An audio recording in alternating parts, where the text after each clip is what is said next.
Bonjour, nous allons voir aujourd'hui deux notions très importantes en algorithmique. La première notion ou concept, c'est la complexité ou l'optimalité. C'est-à-dire comment on calcule la complexité d'un algorithme. Et ensuite, on va voir dans la deuxième partie, on va voir la récursivité. Donc, c'est un concept aussi important en algorithmique. Donc, le plan comme suit. Donc, il est divisé en deux parties. Donc, la première partie, on va voir la complexité, définition, comment on calcule, les classes de complexité, etc.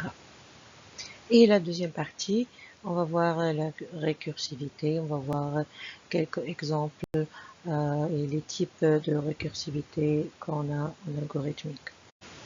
Donc, quels sont les objectifs? Les objectifs de la complexité, donc l'étude de la complexité algorithmique, vise à améliorer les performances des algorithmes, bien sûr, à faciliter aussi la conception d'algorithmes efficaces. Toujours, on cherche l'efficacité et le temps de réponse plus court, à prendre aussi des décisions éclairées et à promouvoir une meilleure compréhension des ressources nécessaires à l'exécution d'un programme. Notamment pour la récursivité, donc étudier la récursivité algorithmique offre une perspective différente sur la résolution de problèmes, encourage des solutions élégantes, toujours on parle d'élégance en algorithmique, donc l'élégance bien sûr d'écriture d'un algorithme, favorise la modularité du code et prépare les programmeurs à aborder des concepts plus avancés dans bien sûr le concept de programmation. On va commencer par la première partie, donc la complexité. Donc c'est quoi la complexité? Donc la complexité d'un algorithme est la mesure du nombre d'opérations fondamentales qu'il effectue sur un jeu de données. Donc c'est ça. En résumé, c'est quoi une complexité? Donc c'est une mesure du nombre d'opérations qu'il effectue sur un jeu de données. La complexité est exprimée comme une fonction, donc c'est une fonction de la taille du jeu de données. Donc, en fait, donc c'est une fonction, c'est la complexité est souvent déterminée à travers une description mathématique. Donc, on va l'exprimer d'une façon mathématique du comportement de cet algorithme. Donc, si on dit que cet algorithme a la complexité X ou Y,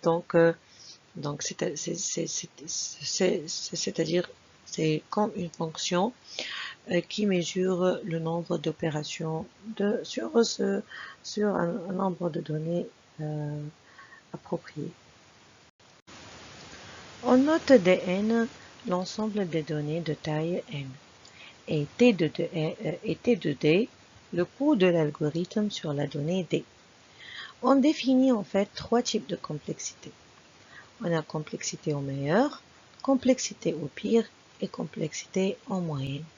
La complexité au meilleur, c'est le plus petit nombre d'opérations qu'aura à exécuter l'algorithme sur un jeu de données de taille fixée, ici dans ce cas n, donc taille de données n.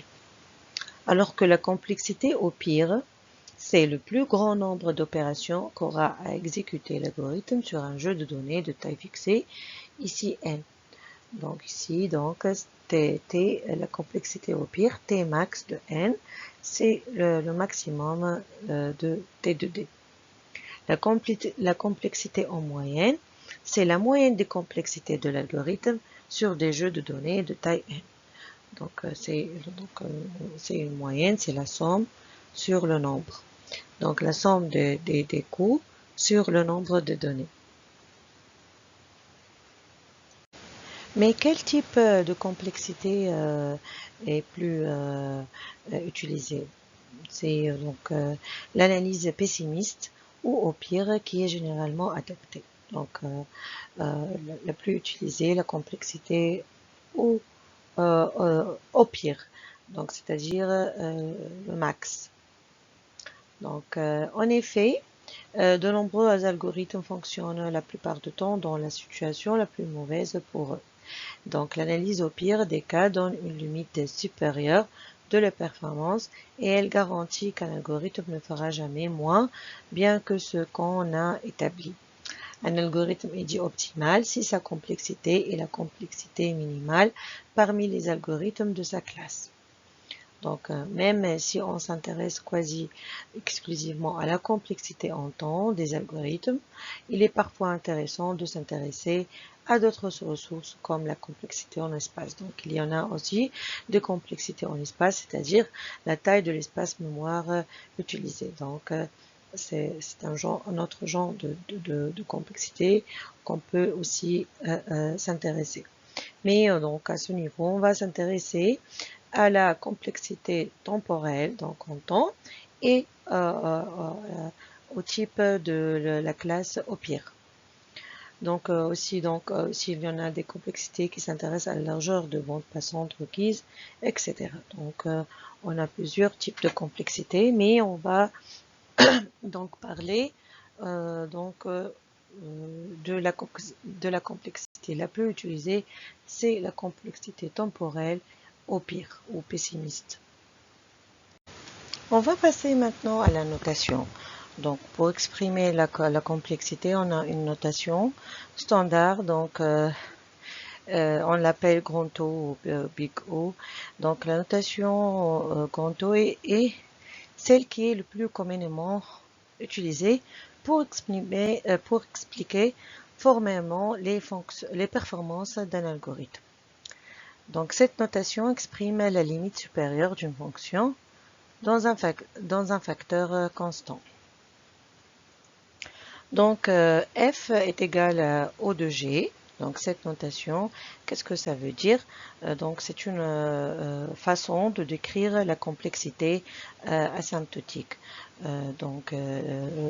d'une fonction f en termes d'une autre fonction g. En d'autres termes, cela signifie que la croissance de f est bornée par la croissance de g.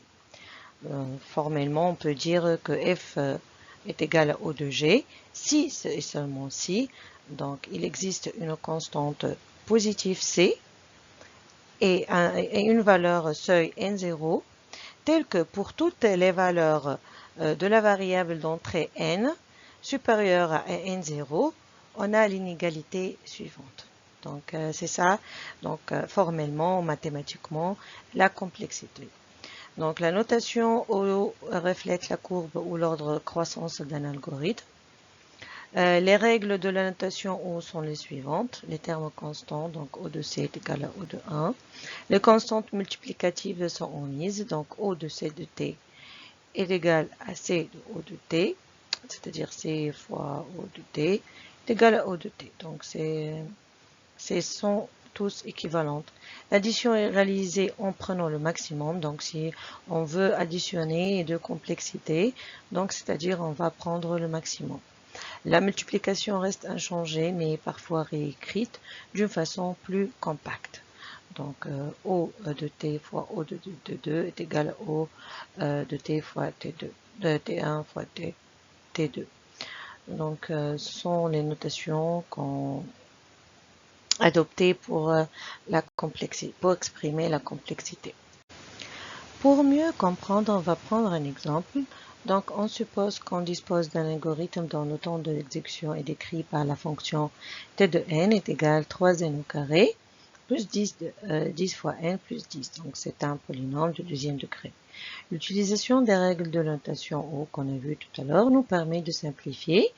Donc, O de t de n, c'est équivalent à O donc de 3n au carré plus 10, n plus 10, donc c'est la fonction.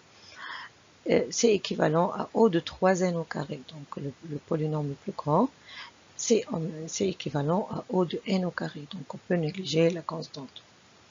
On va prendre par exemple pour n égale à 10, nous avons donc temps d'exécution de 3n au carré. Donc c'est quoi le temps d'exécution de 3n au carré? On prend n est égal à 10. Donc 3 fois 10 exposant au carré sur donc le polynôme de toute la fonction. Donc 3 fois 10 exposant au carré, plus 10 fois 10, plus 10. Donc c'est inconscient, donc juste on va prendre le polynôme le plus grand sur la fonction totale qui va nous donner 73,2%. Donc alors que le temps d'exécution de 10 fois n, c'est 10 fois 10, donc avec le n est égal à 10, sur la fonction totale, va nous donner 24,4%. Alors que le temps d'exécution de 10, on n'a pas le n, c'est 10 sur la fonction totale, c'est 2,4%. Donc en fait, le poids le plus grand du temps d'exécution, c'est 3n au carré, donc le polynôme où on a au carré. Donc bien sûr, cela, ça devient plus encore plus grand quand n est égal à 100, par exemple. Donc le pourcentage va être plus grand, à l'ordre de 96%. Donc on peut négliger les quantités 10, n et 10. Donc on peut les négliger. Donc en fait, si on a un polynôme, la complexité de ce polynôme, c'est équivalent à la complexité le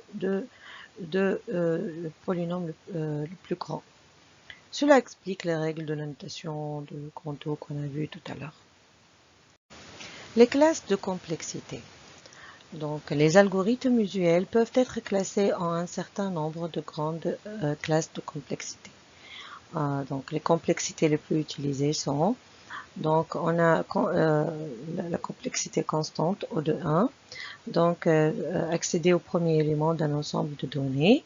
Donc, l'algorithme a une complexité constante, donc ce qui signifie que son temps d'exécution ne dépend pas de la taille de données. C'est-à-dire accéder au premier élément d'un ensemble de données est un exemple courant. La deuxième complexité, c'est la logarithmique O de log de n. Couper un ensemble de données en deux parties égales, puis couper ses moitiés en deux parties égales, etc. Donc c'est un algorithme qui divise récursivement l'ensemble des données par deux à chaque étape. Donc il y a une recherche binaire.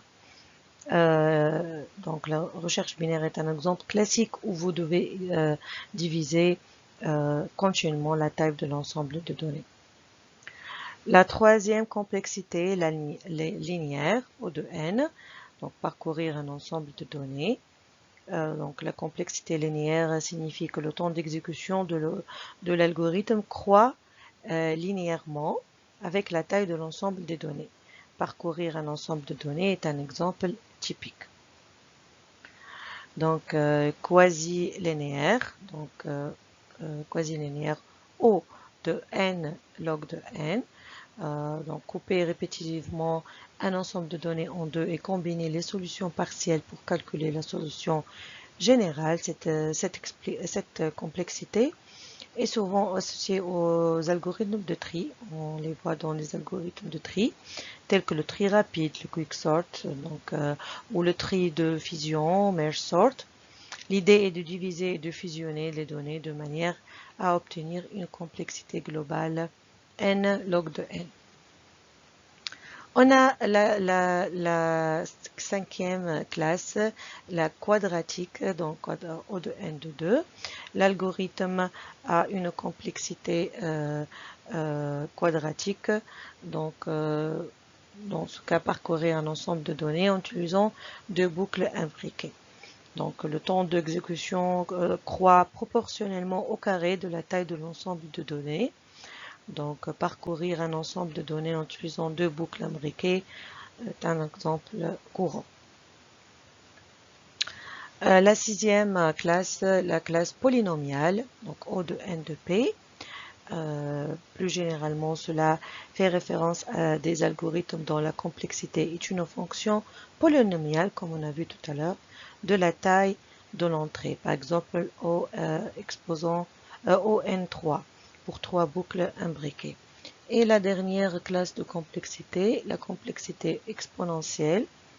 Donc, générer tous les sous-ensembles possibles d'un ensemble de données. Dans ce cas, l'algorithme a une complexité exponentielle, ce qui signifie que le temps d'exécution croît de manière exponentielle avec la taille de l'entrée. Donc générer tous ces ensembles possibles, tous les sous-ensembles possibles d'un ensemble de données est un exemple courant. Ces notations de complexité sont essentielles pour évaluer les performances des algorithmes et choisir bien sûr la meilleure approche en fonction de la taille des données et des ressources disponibles.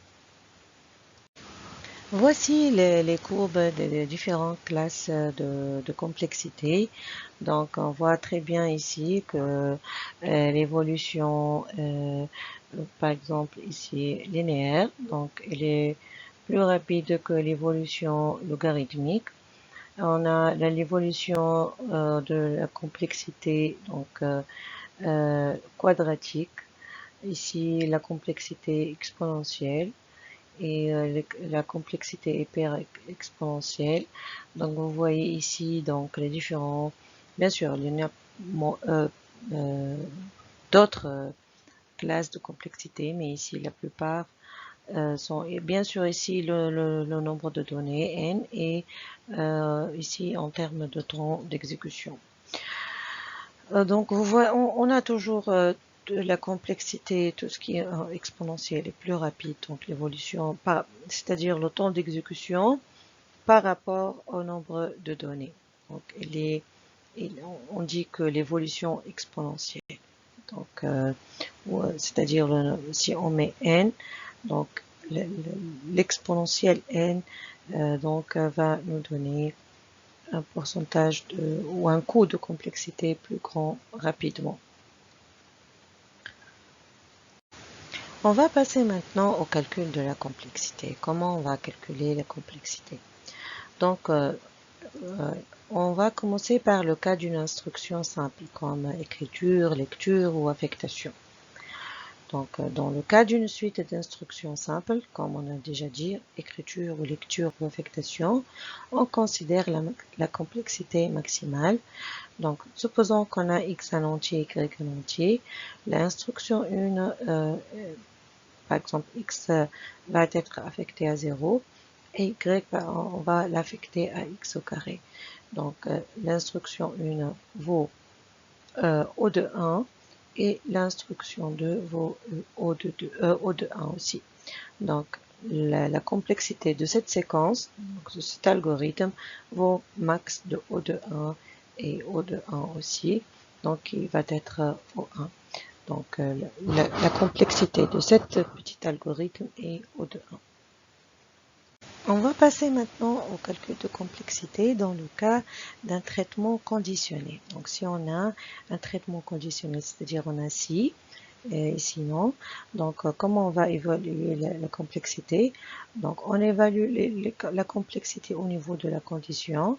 Donc, O de T de condition, ça dépend ici qu'est-ce qu'on a, plus le max de O de T de traitement 1 et O de T de traitement 2. Donc, on va faire le maximum entre ces deux complexités plus la complexité de la condition. C'est comme ça qu'on calcule la complexité dans un cas de traitement conditionnel.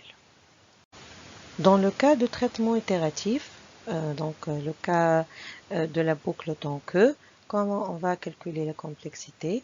Donc, si on a par exemple tant que condition faire traitement, donc le calcul se fait, le nombre d'itérations, donc combien on a fait l'itération, combien le nombre d'itérations, fois la complexité de T conditions. Donc, on évalue la complexité au niveau de la condition plus la complexité de traitement. Donc, le tout va être fois le nombre d'itérations.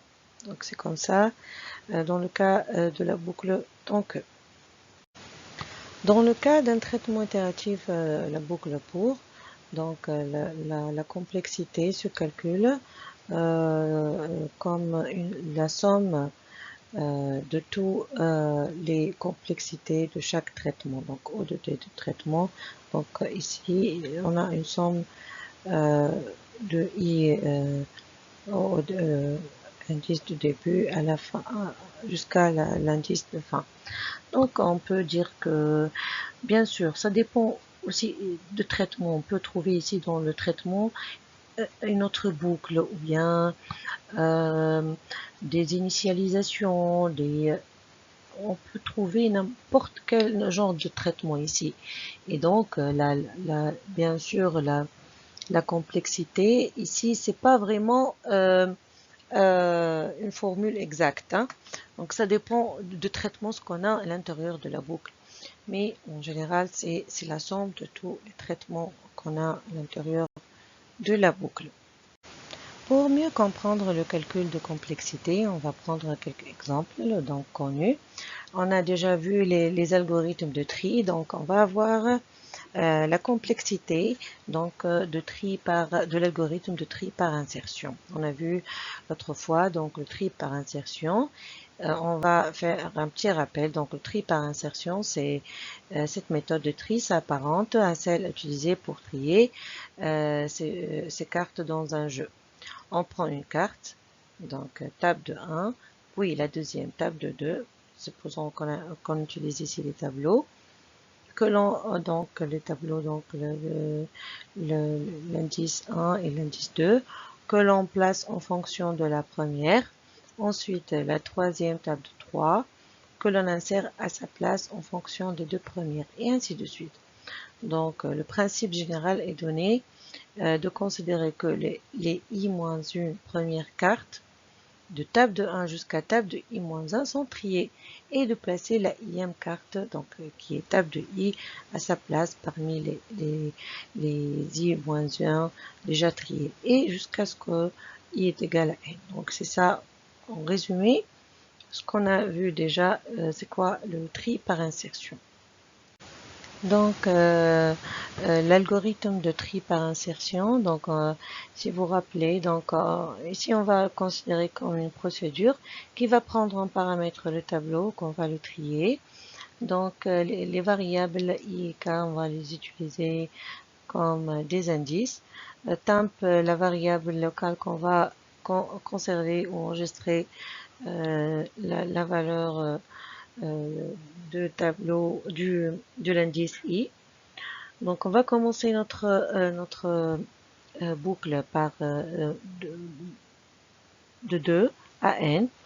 Donc on va conserver tab de i dans la variable temporaire et on va initialiser k à i. Tant que k supérieur à 1 et tab de k de moins 1 supérieur à temp faire, on va faire un shift. Donc tab de k va prendre tab de k moins 1. Et déjà on a conservé tab de i dans temp. Et on change l'indice, donc k par k-1, donc jusqu'à cette condition n'est plus valable. Et enfin, on insère on insère à la place vide, donc la valeur de tab de i. Et comme ça, on fait le tri à chaque fois. Donc on conserve la valeur de tab de i dans une variable et on fait un shift. Bien sûr, si les valeurs sont supérieures à la valeur conservée.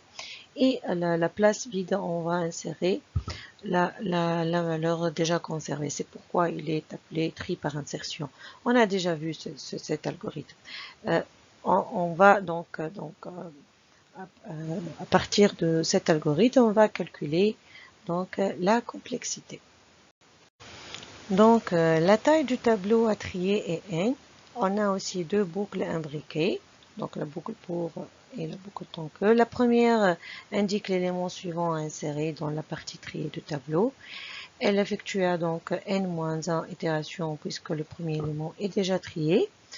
Et pour chaque élément donné par la première boucle, on fait un parcours dans la partie triée pour déterminer son emplacement. Donc le calcul de complexité. Au meilleur des cas, donc le cas de la complexité est meilleur, et le cas le plus favorable pour cet algorithme est quand le tableau est déjà trié. Donc on peut avoir cette option. Donc ce cas, quand on a le tableau est déjà trié et qu'il est de taille n, donc la complexité va être O de n. Mais au pire des cas, c'est-à-dire la complexité pessimiste, donc le cas le plus défavorable pour cet algorithme est quand le tableau est inversement trié. C'est le cas le plus pessimiste. On fera une itération pour le premier élément, 2 itérations pour le deuxième, et ainsi de suite pour les autres. Donc on va voir cette suite. 1 plus 2, combien d'itérations? C'est le nombre d'itérations à chaque élément. 1, 2, plus 3, plus 4, plus n-1. Donc c'est combien de fois n plus 1 sur 2 moins n. Donc si on développe ce polynôme, on va voir n au carré plus n sur 2, etc. Donc on va faire un calcul, on va voir un polynôme de degré 2. Donc en fait la complexité va être O n au carré. Donc on va négliger bien sûr les autres et on va voir O n au carré. Donc c'est le pire des cas. Donc c'est comme ça on calcule la complexité des algorithmes. Dans le cas aussi en moyenne cas, la moitié, par exemple, si on a la moitié des éléments du tableau sont déjà triés et sur l'autre moitié, ils sont inversement triés, on aura aussi de même une complexité à l'ordre de n au carré. Donc, l'exemple numéro 2, on a l'algorithme qu'on a fait déjà aussi 2 fois, ce qu'on appelle la recherche dichotomique. Donc, dans la recherche dichotomique, on va faire un petit rappel sur cet algorithme. On considère la fonction recherche dichotomique qui prend en paramètre donc tableau, tab et une borne inférieure, borne supérieure sont des entiers et l'élément cherché qui est aussi un entier. Et elle va retourner cette fonction un entier. On va initialiser trouve une variable booléenne à false et tant que l'on trouve, c'est-à-dire donc tant qu'on n'a pas trouvé, donc false, trouve n'est pas vrai, et borne inférieure ou égale à borne supérieure, donc c'est-à-dire on n'a pas fini le parcours du tableau, faire. On va chercher le milieu du tableau, donc le milieu c'est la borne inférieure plus la borne supérieure divisée par 2. Donc les bornes inférieures supérieures ici sont données en paramètres. Si tab de milieu est égal à l'élément qu'on va chercher, alors trouve est égal à true et on va sortir de la boucle donc on a trouvé. Sinon, c'est-à-dire le milieu, il n'est pas trouvé. On va tester si l'élément recherché est inférieur à l'élément du milieu. Donc, on va limiter la recherche dans la partie gauche. Et pour cela, la borne supérieure va être le milieu moins 1. On va délimiter la recherche dans une seule partie du tableau. Sinon, c'est-à-dire l'élément recherché est supérieur à table de milieu, on va chercher dans la partie droite du tableau et comme ça la borne inférieure va être changée et va être le milieu plus 1. Enfin, si on a terminé, on va donc la boucle par cette condition ceci. Donc si on sort de la boucle avec trouve vrai, donc on va retourner milieu déjà, c'est-à-dire le milieu va être l'élément recherché. Sinon, si on a fait tout le parcours de tableau, c'est-à-dire on a sorti par cette condition, donc on va retourner moins 1, c'est-à-dire on n'a pas trouvé et il y a une erreur. Donc c'est ça, en bref, la recherche dichotomique. Donc comment calculer la complexité dans cet algorithme qui est la recherche dichotomique. Donc cette fonction effectue une recherche dichotomique d'un élément dans un tableau trié, supposons que le tableau est de taille n. Donc de taille n, une puissance de 2. Donc n est une puissance de 2, c'est-à-dire n est égal à 2 exposant q. Le pire des cas pour la recherche d'un élément est de continuer les divisions jusqu'à obtenir un tableau de taille 1. Donc, c'est le pire des cas. Donc, c'est-à-dire, on va faire des itérations, beaucoup d'itérations, jusqu'à obtenir le tableau de taille 1 pour chercher l'élément. Donc, Q, c'est le nombre d'itérations, en fait, nécessaire pour aboutir à un tableau de taille 1, bien sûr. Donc, l'itération 1, c'est n sur 2. Donc, n sur 2 exposant 1. L'itération 2, c'est n sur 4. Donc, on va diviser 2 par 2. Donc, c'est n sur 2 exposant 2. L'itération 3, c'est n sur 2 sur 8, c'est-à-dire n sur 2 exposant 3, etc. Jusqu'à l'itération q, c'est-à-dire la dernière itération, c'est n sur 2 exposant q. Donc, dans ce cas, le tableau va être égal à 1. La taille du tableau, bien sûr. Donc, n sur 2 exposant k est égal à 1, c'est quand? Donc c'est une égalité. Donc, quand on a n sur 2 exposant q est égal à 1, c'est-à-dire n est égal à 2 exposant q. Comment trouver q? Donc, si on a, en mathématiques, si on a n est égal à 2 exposant q, c'est-à-dire q est log 2, logarithme 2, c'est pas log de 10, log de 2, parce que ici on a 2, log 2 sur 2n. Donc, pour trouver q, c'est log de 2 sur n. Donc, la complexité, c'est log de n. Donc, c'est comme ça la recherche ou le calcul de la complexité dans l'algorithme recherche dichotomique. L'exemple 3, c'est l'algorithme de tri par sélection. Donc, si vous vous rappelez le tri par sélection, on a deux boucles imbriquées pour. Donc, on a ici une complexité de type polynomial. Donc, elle est de l'ordre O n au carré. Donc, dans ce cas, en général, dans les boucles imbriquées, on a la complexité O n au carré. Pour le cas aussi de triabule, aussi on a des boucles pour imbriquer et la complexité au pire des cas, c'est O n au carré, c'est comme le cas de tri par sélection. En général, les tris, hein, bien sûr, et qui ont deux boucles imbriquées, sont de l'ordre de O n au carré. On va passer maintenant à la deuxième partie de ce cours, donc la récursivité. Donc, on va voir un autre concept de la programmation, qui est un concept très important. Il est très utilisé aussi en programmation, c'est la récursivité. Un algorithme est dit récursif s'il est défini en fonction de lui-même.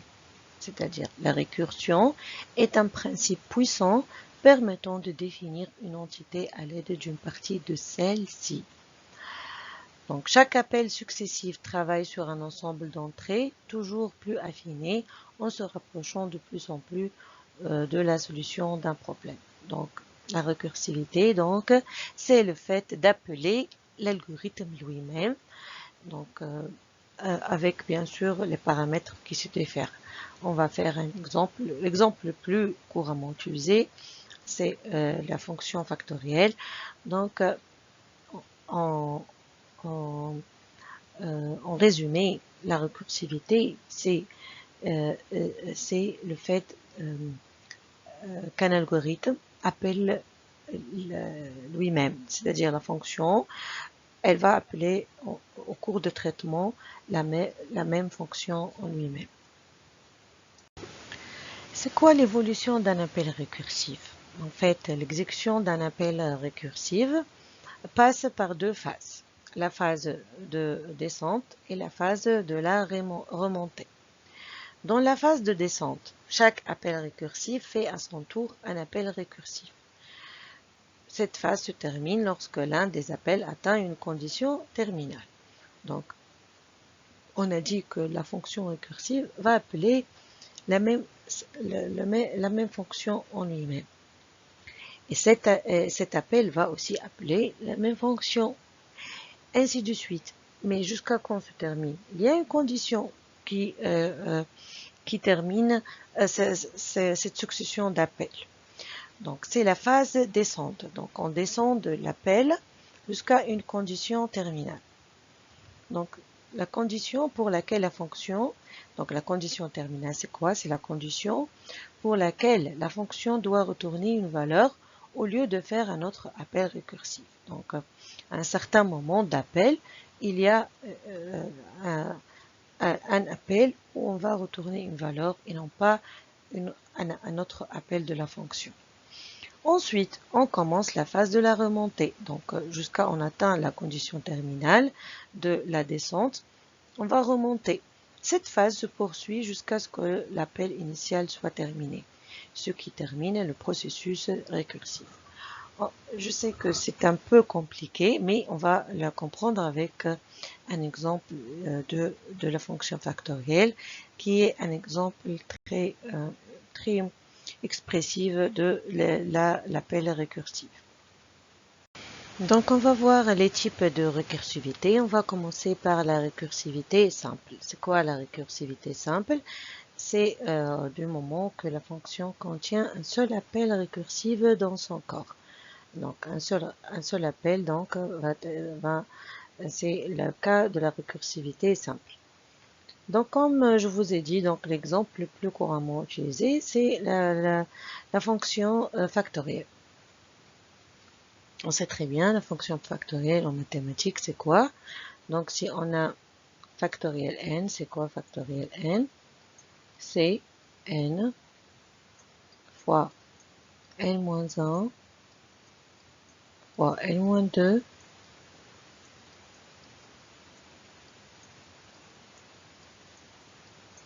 jusqu'à 1, jusqu'à fois 1.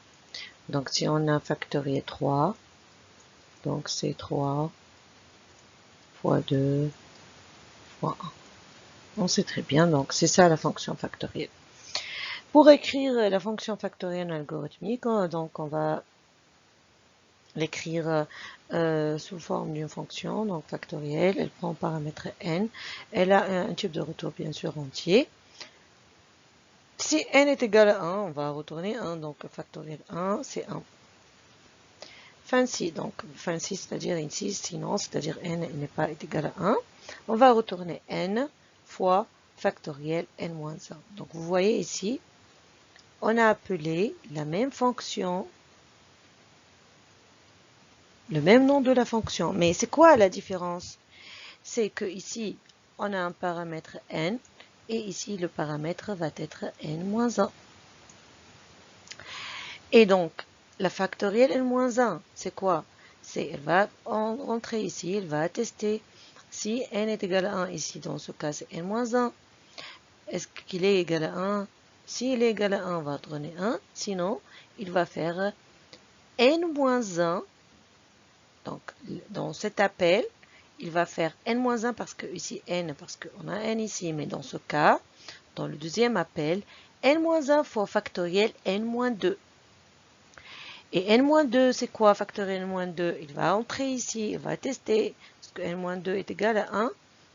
Oui ou non? Si oui est égal à 1, sinon on va faire n-2 fois factoriel n-3, jusqu'à, il va trouver 1 jusqu'à la fin ici, il va terminer donc l'appel récursif. Donc c'est ça la récursivité. Donc le meilleur exemple de comprendre la récursivité, c'est la fonction factorielle. Donc à chaque fois, donc à chaque appel, donc il va appeler la même fonction, mais il va changer le paramètre. Donc le premier appel, il va appeler le paramètre n. Après n-1, après il va appeler n-2, après n-3, n-4, jusqu'à il trouve le paramètre est égal à 1. Il va terminer l'appel. Et quand il va terminer l'appel, il va retourner et faire fois n. Donc, par exemple, si on est 3 ici, si on a factoriel 3, donc factoriel 3, si n est égal à 1, non, c'est pas égal à 1, donc il va retourner 3 fois factoriel 2. Factoriel 2 va être 2 fois factoriel 1. Et factoriel 1, donc il va retourner 1.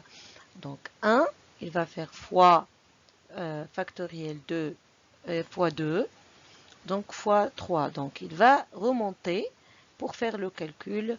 Donc factoriel 3 qui est 3 fois 2 fois 1 qui est 3 fois 3, c'est 9. Donc factoriel 3, c'est 9. Donc plutôt 3 fois 2 fois 1, donc c'est 6. Factoriel 3, c'est 6. Donc ici, il va te retourner donc 6. Donc c'est comme ça la descente et la remontée dans le cas de factoriel. Donc comme je viens de le dire, pour le cas de 3, on va le faire avec la valeur 4. Donc la trace d'exécution de la fonction factorielle avec 4. Donc n va être égal à 4. Donc comme on va faire l'appel, donc f de 4 c'est 4 fois f de 3. Donc ici on a appelé la même fonction mais avec 3 parce que n-1 donc 3. Donc f de 3 c'est quoi? C'est 3 fois f de 2. Et f de 2 c'est quoi? C'est 2 fois f de 1. Et f de 1 c'est égal à 1. Donc ici à cette itération la condition va être une condition terminale. On va ici terminer l'appel récursif. Donc ici on va faire, donc c'est la phase de descente. Donc on descend jusqu'à une condition de terminer la descente. Après, donc on descend, quand on a fini la descente, on va faire la phase de remontée. La phase de remontée, donc f de 1 est égal à 1. Donc, on va calculer f de 2. f de 2, c'est 2 fois 1. Parce que f de 1, déjà 1. Et après, f3, c'est quoi? C'est 3 fois f de 2. f de 2, c'est déjà 2. Donc, f de 3, c'est 3 fois 2. Et enfin, f de 3, c'est 4 fois 6. Donc, c'est parce que 4 fois 3 fois 2. Donc, 4 fois 6. Donc, et enfin, f de 4, c'est 4 fois 4 fois fois 6. Donc factoriel de 4, c'est en fait 4 fois 4 fois 6, c'est 12 fois 6. Donc on va faire le calcul. C'est ça la factorielle de 4. C'est comme ça la descente et la montée dans une fonction récursive. Simple, bien sûr, ici. Un autre type de récursivité, c'est le cas de récursivité multiple. Donc, c'est quoi? C'est comme son nom l'indique. Donc, récursivité multiple, c'est quand la fonction contient plus d'un appel récursif dans son corps. Donc, c'est pas comme le cas de la récursivité simple où on a un seul appel. Ici, on a plus qu'un appel dans son corps. Exemple. Le calcul du nombre de combinaisons se servant de la relation de Pascal. Donc, c'est quoi la relation de Pascal? C'est ça. Donc, c'est NP. Elle est égale à 1 quand P est égal à 0 ou P est égal à N. Et elle est égale à Cn-1 P plus Cn-1 P-1 sinon. Donc, le cas où P est différent de 0 et P est différent de N. Donc, comment on va écrire cette fonction en concept récursif? Donc, on va appeler la fonction combinaison qu'elle va prendre deux paramètres, n et p. Les deux sont entiers. Elle a un type de retour entier. Donc, c'est quoi le corps de la fonction? Si p est égal à 0 ou p est égal à n, alors retournez 1. Donc, elle va retourner 1 dans le cas p est égal à 0 ou p est égal à n. Sinon, dans le cas contraire, c'est-à-dire l'un des deux de ces conditions n'est pas abouti, on va retourner combinaison n-1p. Donc, on va appeler la même fonction, mais avec deux autres paramètres. Donc, n-1p plus combinaison n-1, p-1. Donc, on va appeler deux fois la fonction. Donc, on a double récursivité. Mais bien sûr, l'appel de la récursivité, on change les paramètres. Donc, suivant notre relation ici, on a écrit un algorithme qui fait appel deux fois la même fonction. Donc, un autre type de récursivité, c'est la récursivité mutuelle. Donc, c'est quoi ce type de récursivité? C'est dans le cas les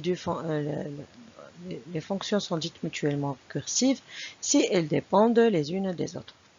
Par exemple, l'exemple le plus couramment qui représente bien la récursivité mutuelle, c'est la parité d'un entier, qui peut être décrite de la manière suivante. Donc, paire de n est égal vrai, c'est quand n est égal à 0, et on vérifie impair n-1, sinon, dans le cas différent. Et impair de n, c'est faux quand n est égal à 0, et on va vérifier paire de n-1, sinon. C'est-à-dire un nombre est pair s'il est égal à 0. Sinon, pour vérifier qu'il est pair, on vérifie s'il est impair avec un argument réduit de 1. Et un nombre est impair s'il n'est pas égal à 0. Sinon, pour vérifier qu'il est impair aussi, on va vérifier qu'il est pair avec un argument réduit de 1. Donc, c'est ça la traduction de ces deux écritures mathématiques. Donc, pour les écrire en algorithmique, on va utiliser la récursivité. La récursivité mutuelle, c'est-à-dire une fonction va appeler une autre fonction, cette fonction aussi va appeler la fonction celle déjà appelée. Donc, fonction pair va prendre un paramètre n qui a un type de retour booléen. Donc, si n est égal à 0, retournez vrai. Sinon, on va retourner impair n-1. Donc, on va appeler impair n-1. Impair n-1, elle va appeler, dans le cas de n différent de 0, elle va appeler pair 1. Donc pair va appeler impair et impair va appeler pair. Donc, c'est ça la mutualité, la récursivité mutuelle. Un autre type de récursivité est celle de la récursivité imbriquée. Donc, la récursivité est dite imbriquée, c'est si une fonction récursive P contient un appel imbriqué. Donc, le meilleur cas de cet exemple, c'est la fonction d'Ackermann. Donc, cette fonction qui prend en paramètres m et n, elle est égale à m plus 1 quand m est égal à 0, à m moins 1 quand m positif et n est égal à 0, et elle est égale à m moins 1 à m n moins 1 dans le cas contraire. Donc la fonction Ackermann algorithmique, elle va prendre deux paramètres m et n. Si m est égal à 0, elle va retourner m plus 1. Sinon, donc elle va, quand on a n est égal à 0, m supérieur à 0, elle va retourner Ackermann m moins 1, 1. Et dans le cas sinon, elle va prendre Ackermann m moins 1, Ackermann m n moins 1. Donc, elle a ici une imbrication de récursivité. Donc dans ce cas, il y a un appel qui contient un autre appel. Donc, c'est la récursivité imbriquée. On va voir maintenant la récursivité terminale et la récursivité non terminale. Donc, dans le cas de la récursivité terminale, c'est-à-dire la fonction récursive est dite terminale, si tous ces appels sont récursifs terminaux aussi. Et un appel récursif est terminal s'il s'agit de la dernière instruction exécutée dans le corps d'une fonction et que sa valeur de retour ne fait pas partie d'une expression. Donc, autrement dit, dans une fonction récursive terminale, aucun calcul supplémentaire n'est effectué après l'appel récursif et que le résultat de l'appel récursif est directement retourné comme résultat de la fonction. Les fonctions récursives terminales sont caractérisées par le fait qu'elles n'ont rien à faire pendant la phase de remontée. Donc, on a vu la récursivité terminale et on a dit que dans la récursivité terminale, l'appel récursif est la dernière calcul à faire, ou c'est-à-dire il n'y a rien après l'appel récursif dans la récursivité terminale. Alors que dans la récursivité non terminale, donc on peut avoir des opérations supplémentaires comme ici, peuvent être effectuées après l'appel récursif. Donc, vous voyez ici, à vue d'œil, vous allez dire que c'est le même algorithme. Donc ici, affiché gauche-droite. Donc si i est inférieur à n, alors écrire table de i, afficher gauche-droite, table n i plus 1. Donc ici, l'appel récursif est la dernière chose à faire dans ce programme. Alors que ici, dans l'affichage droite-gauche, c'est la même chose, sauf que ici, l'appel récursif, après, il y a un affichage. Donc l'appel récursif n'est pas la dernière chose à faire dans ce programme. Donc, c'est pourquoi, ici, c'est une récursivité non terminale. Donc, l'ordre des appels récursifs affecte la terminaison d'une fonction récursive. Donc, ici, c'est une récursivité terminale, et dans ce cas, c'est une récursivité non terminale. Donc, voici la trace d'exécution de l'appel affiché droite-gauche. Donc, d'un exemple tab 4.1, par exemple. Donc, ici, vu qu'on a un affichage après l'appel récursif, donc à chaque itération, on a un appel récursif et un affichage. Appel récursif, affichage, appel récursif, affichage et appel récursif, affichage. Donc, la récursivité, c'est pas la dernière chose à faire. Donc, c'est pas un algorithme terminal, c'est un algorithme récursif non terminal. Donc, l'ordre des appels récursifs est important. Donc, il détermine si c'est un algorithme terminal ou non terminal. On va voir maintenant comment on va éliminer la récursivité. Donc, la récursivité peut être changée par un algorithme normal, itératif normal. Donc, toujours une solution peut être, on dit une solution itérative ou récursive. Donc, un même algorithme peut être résolu de deux manières, d'une manière récursive ou d'une manière itérative. Donc, le fait de transformer un algorithme récursif en algorithme équivalent ne contenant pas des appels récursifs, on appelle cette procédure dérécursivée. Donc, c'est-à-dire transformer l'algorithme récursif en algorithme normal. On va commencer par élimination de la récursivité terminale simple. Rappel, on a dit qu'un algorithme est dit récursif terminal s'il ne contient aucun traitement après un appel récursif. La récursivité terminale simple peut être remplacée par une solution itérative. Donc, on a ici un algorithme de façon récursive et comment on va le changer en algorithme itératif.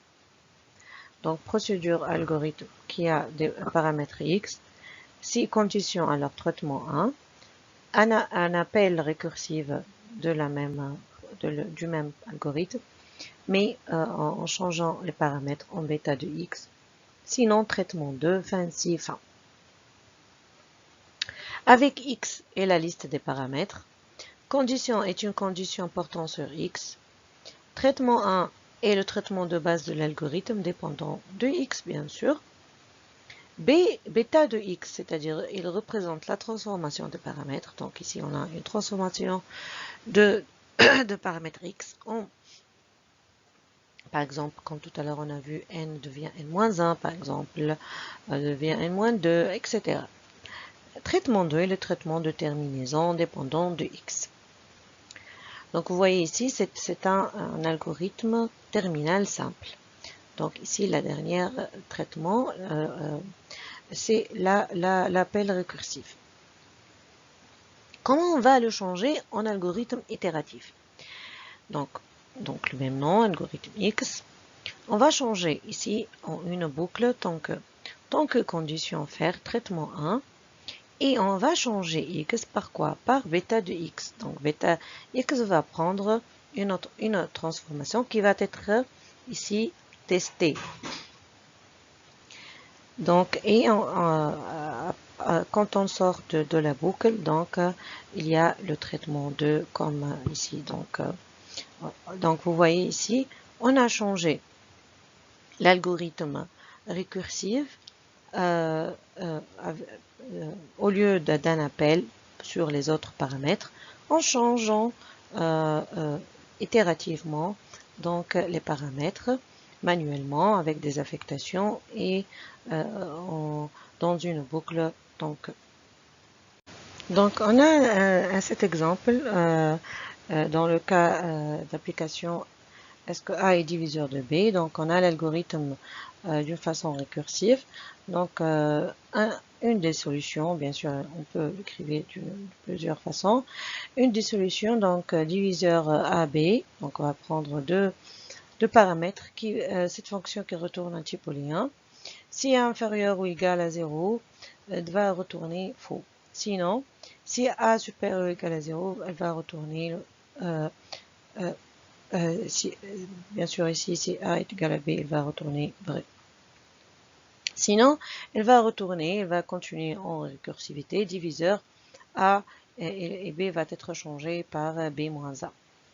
Donc pour aller d'une façon plus profonde.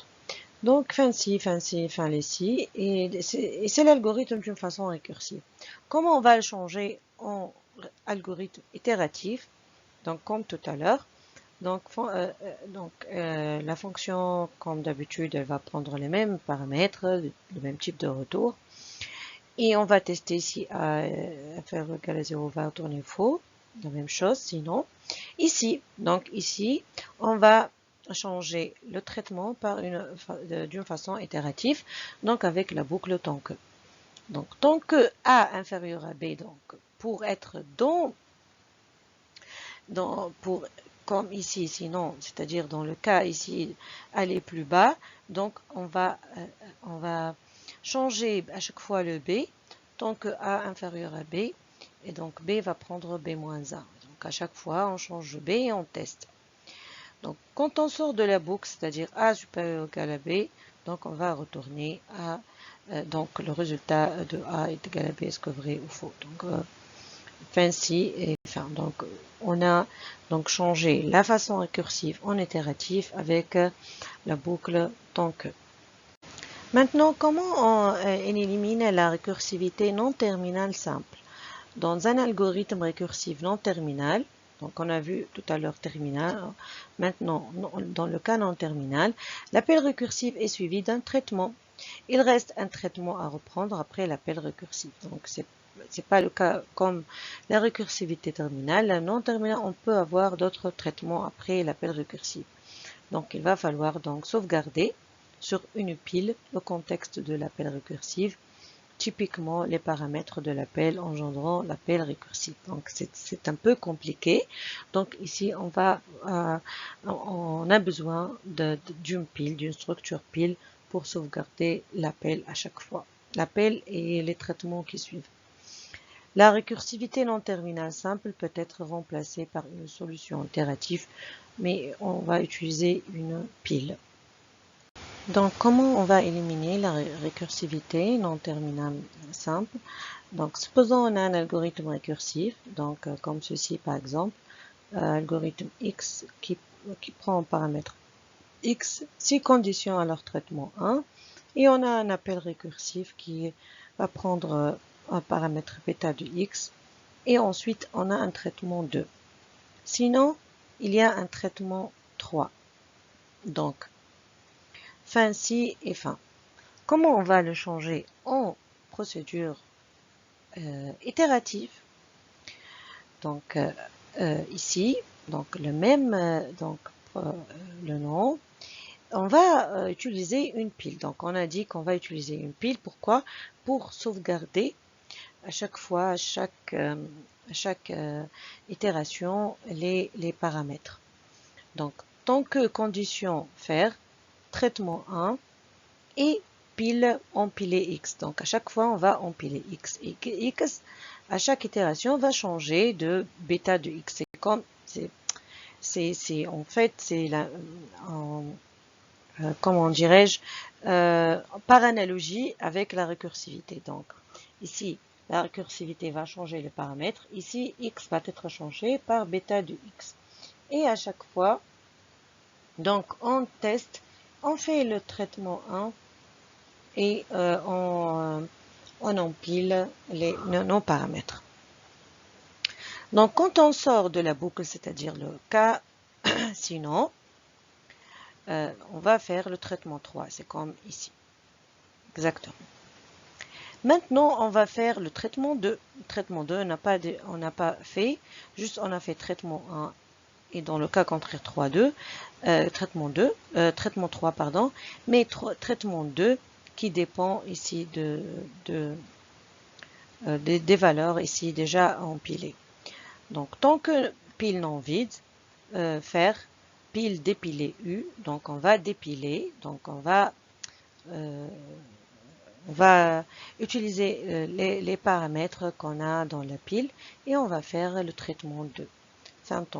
Donc juste ici, on a utilisé deux boucles tant que, parce que on a ici 3 traitements et on a ici le traitement récursif, donc on a besoin de sauvegarder nos paramètres et les dépiler donc d'une façon ordonnancée. Donc on sait bien que la pile,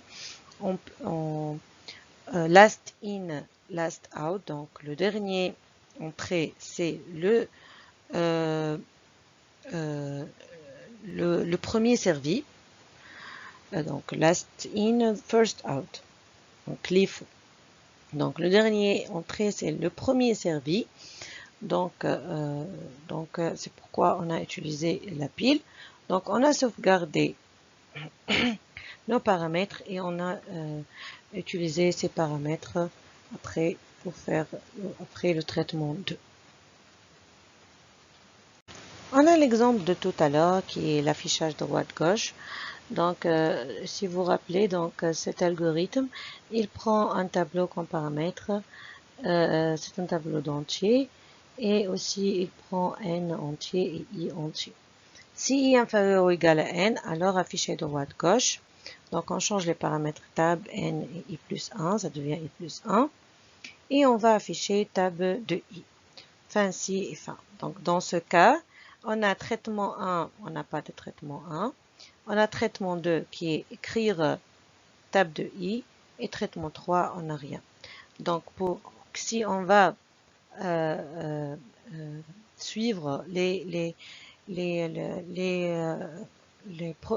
étapes qu'on a vues tout à l'heure, donc on va utiliser une pile pour donc sauvegarder nos éléments, nos paramètres. Donc on a besoin d'une pile qu'on va l'initialiser et on va tester tant que i inférieur ou égal à n, faire traitement 1 qui va être maintenant pile point empiler table de i. Donc on va empiler les éléments du tableau et après à chaque fois on va incrémenter i par i plus 1. Donc et on va empiler. Donc on va empiler tous les éléments du tableau i. Ici après donc on va vers le traitement 3. Donc traitement 3 on n'a rien ici. Et on va donc ici faire le traitement 2 qui est l'affichage qui est ici. Donc ici on a éliminé la récursivité par ceci. Maintenant comment on va afficher? Donc comment l'afficher? On a déjà empilé. On va maintenant dépiler les éléments. Donc tant que non vide pile, on va afficher écrire pile point dépiler et donc on a fait donc le traitement de notre algorithme. C'est comme ça c'est comme des lois à suivre pour éliminer la récursivité. Si la récursivité terminale, on a comme c'est pas des lois, des procédés comment on élimine, et quand on a une récursivité non terminale simple, on a aussi des choses à éliminer. Et le choix, est-ce que de choisir dès le début récursive ou non récursive ou itérative donc ça dépend aussi de complexité. Donc ici aussi la complexité en récursivité parfois elle est meilleure qu'en algorithme itératif. Donc il est préférable d'utiliser la programmation récursive. Parfois, l'algorithme, quand il est itératif, il donne une meilleure complexité. Donc, c'est un choix, dépend du complexité, dépend de complexité temporelle ou aussi spatiale, et aussi complexité de programmation. Donc, parfois, la récursivité nous donne une façon plus simple de donner des solutions plus simples à raisonner. Mais il faut la comprendre en, en profondeur pour la savoir comment l'utiliser. Donc, vous voyez ici l'algorithme récursif, elle est plus simple qu'un algorithme itératif. Donc aussi, ici, la complexité, elle est meilleure que la complexité itérative, bien évidemment. Et à vous de choisir, ça dépend bien sûr plusieurs critères et conditions de travail. Merci bien pour votre attention tout au long de ce cours d'algorithme. Bien sûr, l'algorithmique, c'est pas limité en ce qu'on a vu. L'algorithmique ou la programmation d'une façon générale, elle est vague. Et chaque jour, on apprend des choses, des langages de programmation et bien sûr aussi l'algorithmique c'est la base de la programmation, mais aussi les langages de programmation comme le C, le Python, ou le MATLAB ou le Java. Chaque langage de programmation a ses spécificités, a ses librairies parfois et parfois nous facilite plus la programmation parce qu'on peut trouver des bibliothèques prédéfinies, des fonctions prédéfinies qui nous facilitent la programmation. Donc l'algorithmique ou la programmation, c'est à force de forger, on devient forgeant. Donc c'est comme les mathématiques, on exerce, on exerce, on exerce et on devient des programmeurs experts. Donc je vous conseille de bien répéter les exercices, de voir plus d'exercices dans les bouquins ou en internet, donc de les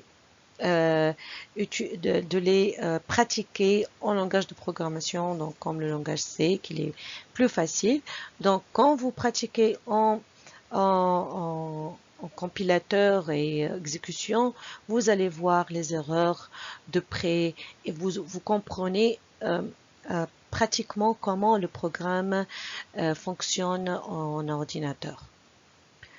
Donc merci encore une fois et bonne chance.